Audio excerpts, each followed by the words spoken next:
Always expect the unexpected, they say. What doesn't kill you makes you stronger, they say. And I have COVID. But what does all that mean when a dear friend calls you from the other side of the world and needs help? Like really intensely is in need of help. Good. Hi.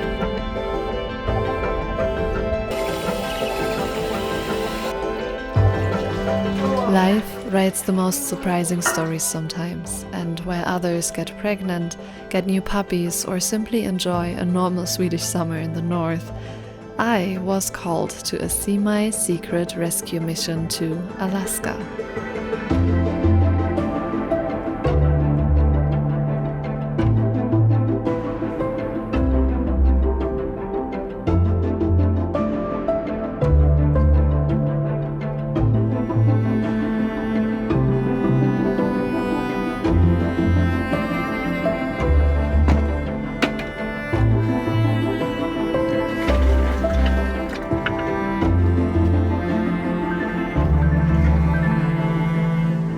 Yes, you heard me right. Alaska, the big endless country in the north, just the other side of the planet. How I ended up there, spent a week completely isolated with COVID in a dry cabin, and if the rescue was successful, well, stick with me and I'll share all I can about the hardest journey of my life with you.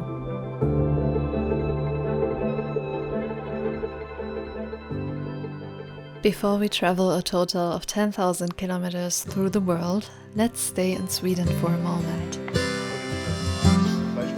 Swedish summers are the sweetest when shared with people you love. July started just as we hoped for. Beautiful weather and nice evenings and days in nature with friends. It was a wonderful time and just as I imagined our first real summer in Sweden to be. Far from the harbor, far from the start. In a storm, I lost my sails, I lost all direction, got caught in the veil. I didn't know love. I got to enjoy a little time by myself too, in a magical nature reserve, before I got the call. I spent a day at Vackamuren, and I highly recommend visiting this place in the beginning of July, if you get the chance to do that. I didn't know love till you found me. I didn't know love till you set me free. Didn't know This nature love. reserve contains marshlands, and a lot of different orchids and other flowers bloom there from midsummer until the middle of July. It's accessible even by wheelchair, and it's perfect to spend an afternoon in silence, surrounded just by the hum of bees and dragonflies. Falling fast, so I abandoned ship, held on the mast in the ocean, wild and loud. I was just waiting. And then the call came in. I have known this friend for 2 decades now, and she called me with really bad news. She was diagnosed with a very severe heart disease, and she needed to go home as soon as possible, and she needed help immediately. Going home meaning she needs to go from Alaska to Germany. And the problem was, she was on the other side of the world, and I was still in northern Sweden. But you know me by now, and problems are just challenges in disguise. So I tried my very best to be there as fast as possible, and 1 week later I sat in the plane to Seattle, and from Seattle to Fairbanks, Alaska.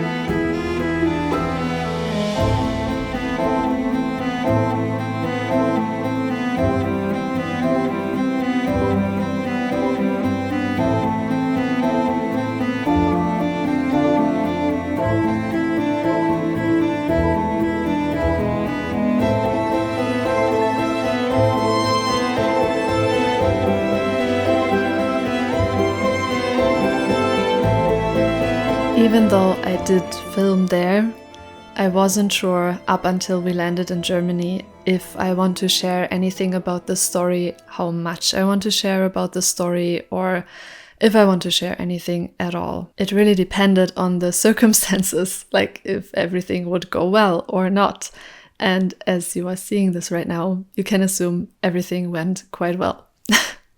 That's also why I chose this rather unusual setup for a vlog, because it just felt more personal and I don't have enough footage to share just with the voiceover, because I wasn't there for holiday. I was there to help.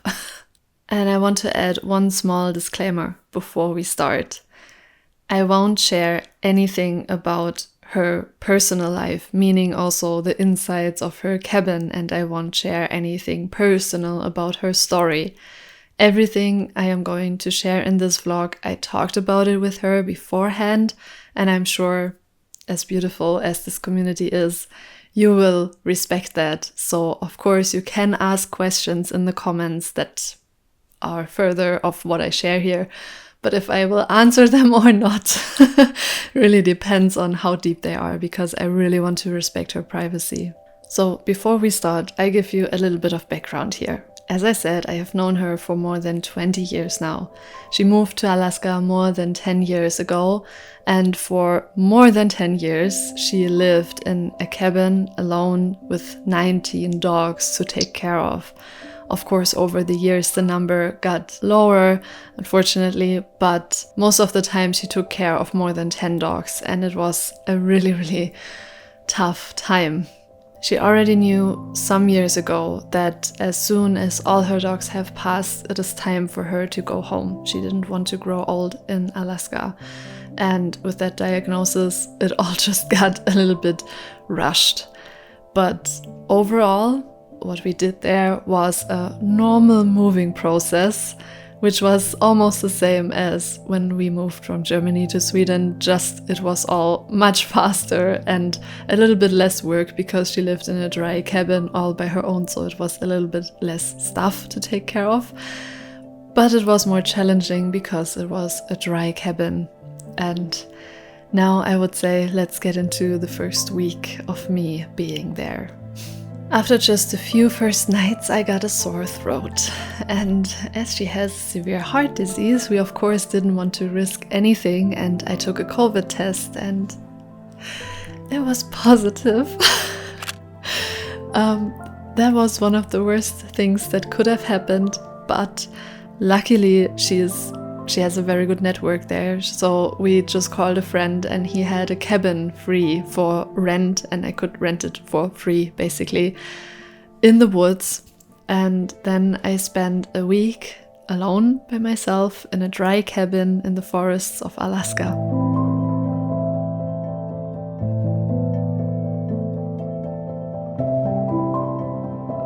If you don't know what a dry cabin is, it basically means there's no running water. I had electricity, but I had no Wi-Fi.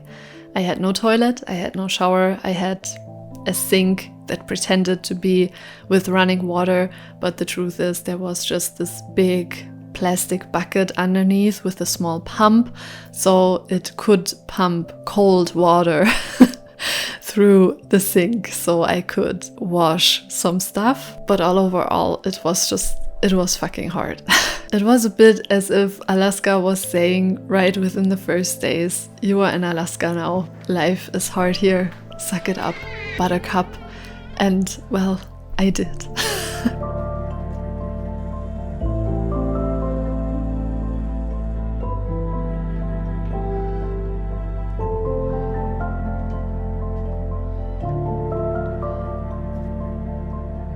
And I really do get why people get crazy in those cabins alone in the woods. It's hard and you are completely isolated. I mean, I had no Wi-Fi. Luckily, I had downloaded some new movies and some audiobooks, and I had a little bit of data, like mobile data, so I could chat with some of my friends, but there were no video calls or no watching YouTube videos because the data was not enough for that. And I had to carry my own water buckets, I had to refill this big bucket, and all of that while you are sick. is quite more than a challenge. That really wasn't fun, and I definitely knew after that week that I don't want to live like that at all. I am not made for that. The worst thing about this day was at some point I had to wash my hair, and I really despise washing my hair over a bucket. I did that 2 times before in my life and I hated it every single time. And basically this was my shower, so I had a cloth and some warm water which I boiled over the stove. So yeah, that is basically how you live during that time, and I know that people out there enjoy that. Enjoy? I really don't. But after 7 days, this whole thing was finally over. My test was negative again, and I could finally move in with my friend, which was the original plan, to help her get going. And my job basically was to drive her around to doctor's appointments, doing grocery shopping, and carrying the heavy water buckets, because she too lived in a dry cabin, but she did that for 13 years, and I have the utmost respect for that.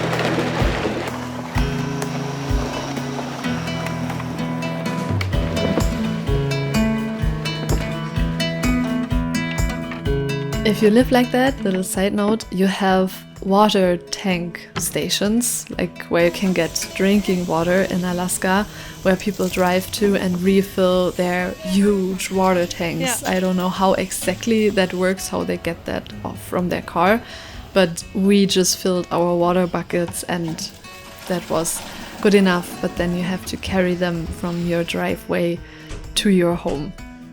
So yeah. Living in a dry cabin, as I said, includes having no toilet. And I never thought that I would ever ask this question, but if you had to choose, because I had to choose, would you rather go during the night when you live alone in the forest to your outhouse, which stands like 10 meters away from your house where you have to go through the forest to get there to do your business? Or would you use the honey bucket? Let me know in the comments.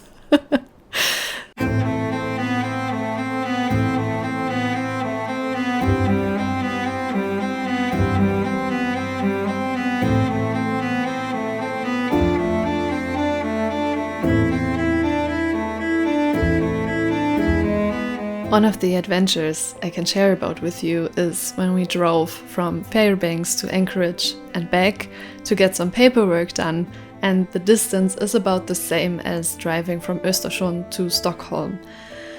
And of course, during this whole 4 weeks, these were the only 2 days with intense rain and fog, so no huge mountains for me, but whatever, I still got to capture some really nice moments and some really nice nature shots, and I am more than happy to share them now with you. So enjoy the view that you get when you drive through the rainy mountains from Fairbanks to Anchorage.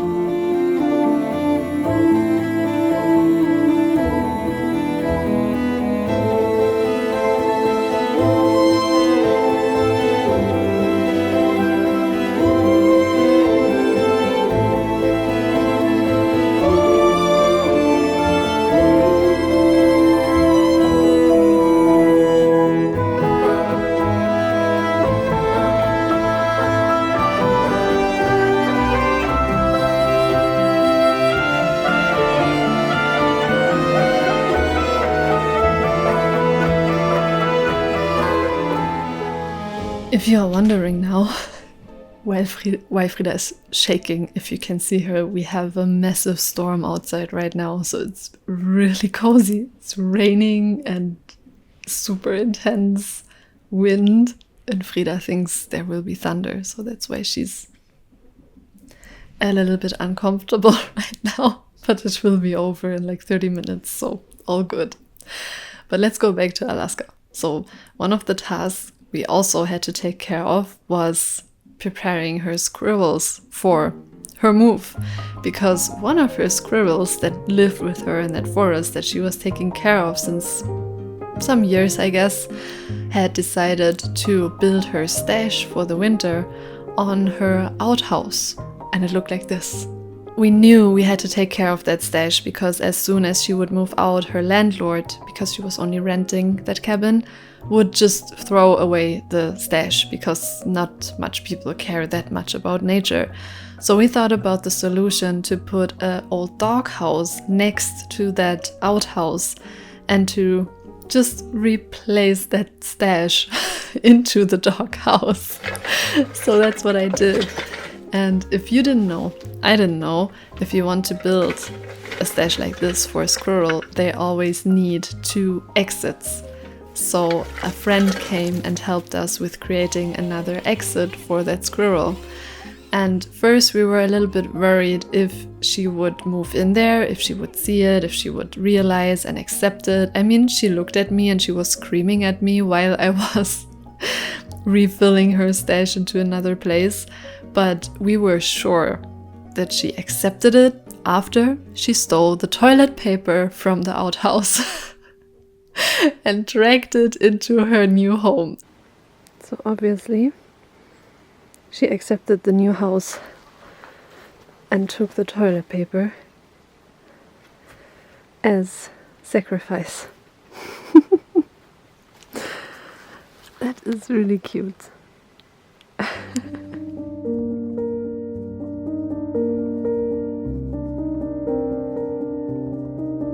It was a time with a lot of goodbyes, and one of these goodbyes were also burying the ashes of all the dogs that she had during the time in Alaska. It was 22 dogs that we said goodbye to, and we made them a very, very, very beautiful little memorial, a little graveyard if you want to say it that way, because she also buried the fox that she took care of for some years next to them. And I have known these dogs for most of my life too, even though I didn't get to spend every week with them, but it was on so many levels the hardest journey of my life, as I teasered in the beginning of this video, because Alaska was my second home for since she moved there, as this woman is some sort of a mother figure to me, like family of choice. And I have been there now 4 times, and 3 of these times at this very place. And I also know now I will never return to that place. I will never see those dogs again. I will probably never meet those friends again. And so the combination of taking care of her 24/7 with her disease and with the struggles that she has, in combination with preparing for leaving the country, packing the stuff, organizing some things, even though she took care of most of the organization, but still it was a two women show, or let's say 1.5 in both ways. And it was just extremely, extremely challenging. And while my husband was in Sweden and took care of Frida and met the puppies at the husky farm every week, and they were just having this perfect Swedish summer, I worked really hard during these past 4 weeks. And I am, at one side, I am very grateful I was there, because I took a lot of lessons from there. I took a lot of learnings and growth from there. My husband too, unexpectedly, as none of this was expected. So we all grew from this experience. And I am still in the processing of all of what happened and all that took place and all of that growth. And I haven't even started to pick this emotionally, what was going on there. So this video is my first step in really getting into what was going on during these past 4 weeks. And at the same time, I am more than grateful to be back in my old life. So I would say, before we end this vlog, I would like to share some really precious and beautiful moments of the past few weeks with you. I will already say goodbye, and I am very excited for the next vlog because it will be full of puppies, and we will go to Dalarna and see Heilung at their last concert in Valhalla, and we will see friends and we will enjoy nature, and fall has started, and I'm just so happy to be here. I'm so happy with my life, and I'm so grateful for running water. So now I thank you so much for watching. I hope you enjoy these past few minutes of this vlog, and then I see you again in the next vlog with a hopefully more or less regular update from my life here in northern Sweden. Thank you so much, my loves.